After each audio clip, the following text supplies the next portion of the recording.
Guys, welcome back to my YouTube channel M K biology. Previous lecture में हमने पढ़ा था लिविंग के बारे में। लिविंग ऑर्गेनिज्म कौन से होते हैं, लिविंग की डेफिनेशन, लिविंग ऑर्गेनिज्म की डेफिनेशन क्या है। लिविंग ऑर्गेनिजम्स के अंदर 5 तरह की प्रॉपर्टीज़ होती हैं।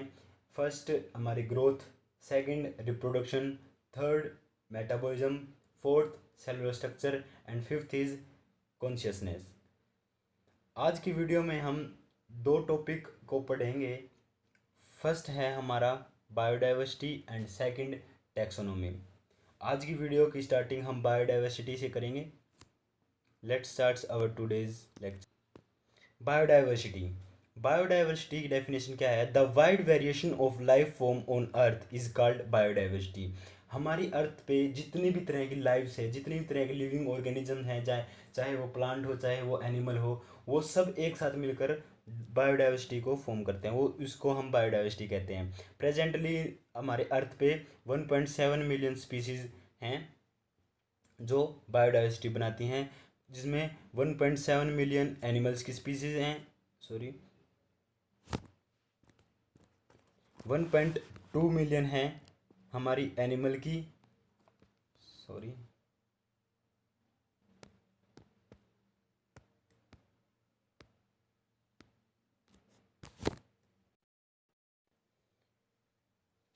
Presently there are 1.7 million species. हमारी अर्थ पे प्रेजेंट में 1.7 मिलियन स्पीसीज प्रेजेंट हैं, जिसमें 1.2 मिलियन एनिमल्स हैं और 0.5 मिलियन स्पीसीज ऑफ प्लांट हैं। ओके, नेक्स्ट हम देखते हैं हमारा आगे का। In animal insect form the largest group. Insect एक क्लास है जो एनिमल में आर्थ्रोपोडा फाइलम के अंदर प्रेजेंट है। वो लार्जेस्ट ग्रुप फॉर्म करती है, जिसमें 70% ऑफ एनिमल प्रेजेंट हैं। Maximum biodiversity can be seen in tropical rain forest. Tropical rain forest एक ऐसा एरिया है जहाँ पर ड्राई कंडीशन नहीं होती, वहाँ पर कॉन्टिन्यू रेनिंग होती रहती है, तो वहाँ पर सबसे ज़्यादा बायोडाइवर्सिटी प्रेजेंट होती है। Diversity can also be seen in coral reef. Coral reef हमारा एक कोरल रीफ को समझने से पहले हम देखते हैं जो हमारा कोरल है। कोरल एक टाइप का एक इनवर्टिब्रेट एनिमल है जो ओशियन बेड पे प्रेजेंट होता है, जो ओशियन के नीचे प्रेजेंट होता है। वो उसका जो सरफेस होता है वो हार्ड होता है, ठीक है। जो वो अपने जो अपने ऑफस्प्रिंग प्रोड्यूस करता है वो अपने सरफेस पे करता है। सरफेस करके वो एक ग्रुप सा बना लेता है। उस ग्रुप को ही हम कोरल रीफ कहते हैं, जो हमारा ट्रॉपिकल रेन फॉरेस्ट में बायोडाइवर्सिटी शो करता है। ओके, नेक्स्ट हमारा है every year 15,000 new species are added. हर साल हमारी 15,000 न्यू स्पीसीज मिलती हैं हमें। Reason of high biodiversity, first is adaptation, second mutation और change in genetic constitution, third is isolation. Adaptation क्या है? जब भी कोई ऑर्गेनिज्म अपने आप को बेटर बनाता है किसी एक हैबिटेट में, उसको हम एडेप्टेशन कहते हैं, ठीक है। कहीं एक प्रॉपर हैबिटेट पे जब कोई एनिमल अपने आप को अडेप्ट कर लेगा, तो फिर वो अपने रिप्रोड्यूस करके अपनी जो है स्पीसीज़ है वो उसको इंक्रीज़ करेगा। स्पीसीज़ इंक्रीज़ होगी तो बायोडाइवर्सिटी इंक्रीज़ हो गया। चेंज इन जेनेटिक कॉन्स्टिट्यूशन और म्यूटेशन, इसको म्यूटेशन को समझते हैं। अगर किसी प्रॉपर पॉपुलेशन में म्यूटेशन होता है, किसी स्पीसीज में म्यूटेशन हो जाए, ठीक है। म्यूटेशन क्या करता है? कुछ एलील, न्यू एलील फॉर्म कर देती है। न्यू एलील फॉर्म होगी तो एक नई स्पीसीज की फॉर्मेशन होगी। ओके, थर्ड है आइसोलेशन। आइसोलेशन में क्या होता है? आइसोलेशन हमारा कोई भी एक न्यू स्पीसीज फॉर्म करने का फर्स्ट स्टेप है। आइसोलेशन में क्या होगा? अगर कोई एक पॉपुलेशन है, उसमें से दो स्पीसीज को हम अलग अलग कर देते हैं, ओके, क्या होगा आइसोलेशन में? फिर वो इंटरब्रीड नहीं कर पाएंगी। वो अपनी एक जो पहली स्पीसीज है वो अलग सर्वाइव करेगी, दूसरी स्पीसीज है वो अलग सर्वाइव करेगी, फिर वो क्या करेगी? न्यू स्पीसीज की फॉर्मेशन करेगी। ओके,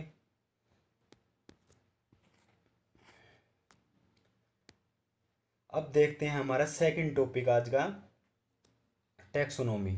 टैक्सोनॉमी और सिस्टमेटिक बॉटनी। टैक्सोनॉमी को हम सिस्टमेटिक बॉटनी कहते हैं। The branch of science which deal with the principle and procedure for the classification of organism is called taxonomy। जो टैक्सोनॉमी है हमारी एक साइंस की ब्रांच है, वो क्या होती है?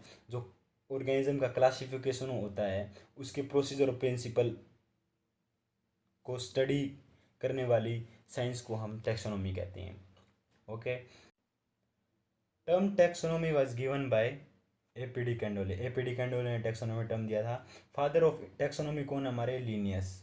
ओके, और फादर ऑफ इंडियन टैक्सोनॉमी हमारे हैं सेंटापो। ये दो साइंटिस्ट के नाम याद रखेंगे।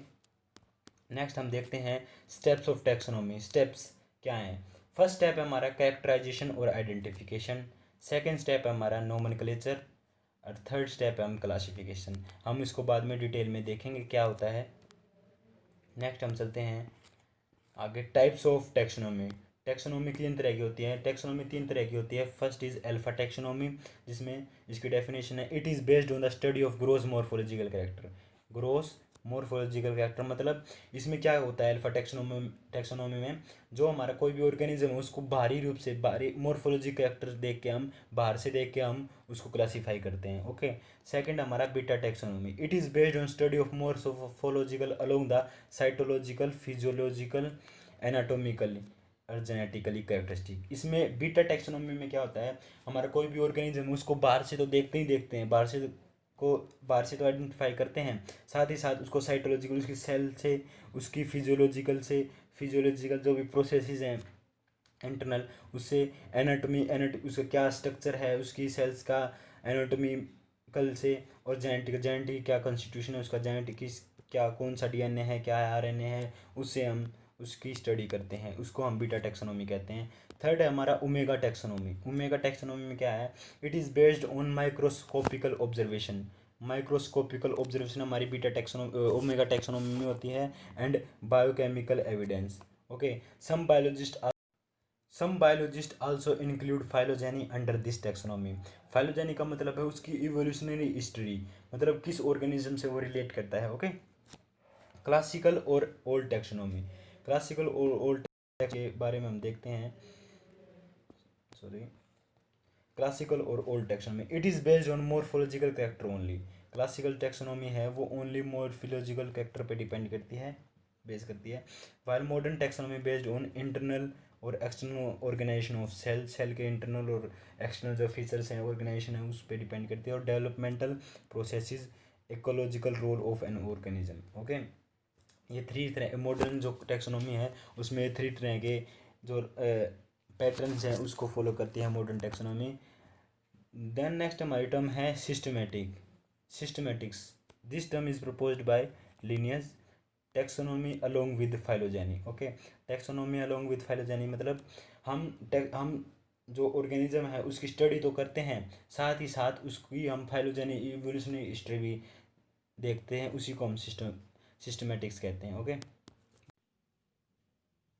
अब हम सिस्टमैटिक की डेफिनेशन देखते हैं। It is the study form and diversity of organism and existing relationship between them.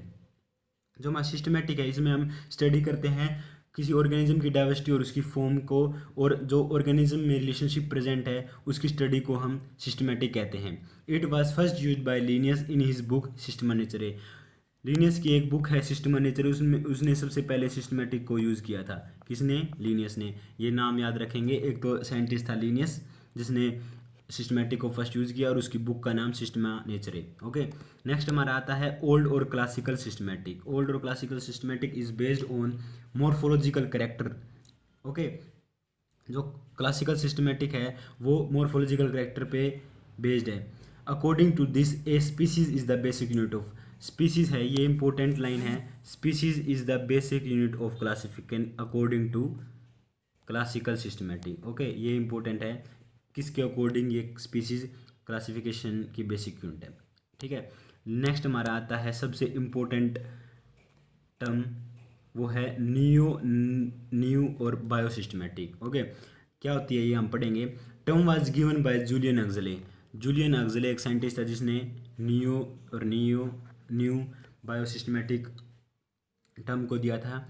According to this population और sub species is the basic unit of classification. इस सिस्टमैटिक के अकॉर्डिंग जो पॉपुलेशन और sub species है वो classification की basic unit है। It is based on morphological, cytological, genetically, biochemical and ecological character. Okay, ये 5 प्रॉपर्टीज़ पे बेस्ड है। मॉर्फोलॉजिकल, साइटोलॉजिकल, जेनेटिकली, बायोकेमिकल और इकोलॉजिकल कैरेक्टर, ये 5 कैरेक्टर्स हैं जिस पे ये सिस्टमेटिक बेस्ड है। इसको आप याद रखेंगे। It is use to know the inter relationship among living organism, जो लिविंग ऑर्गेनिज्म में इंटर रिलेशनशिप होता है उसको जानने के लिए हम न्यूरो सिस्टमेटिक का यूज़ करते हैं। ओके।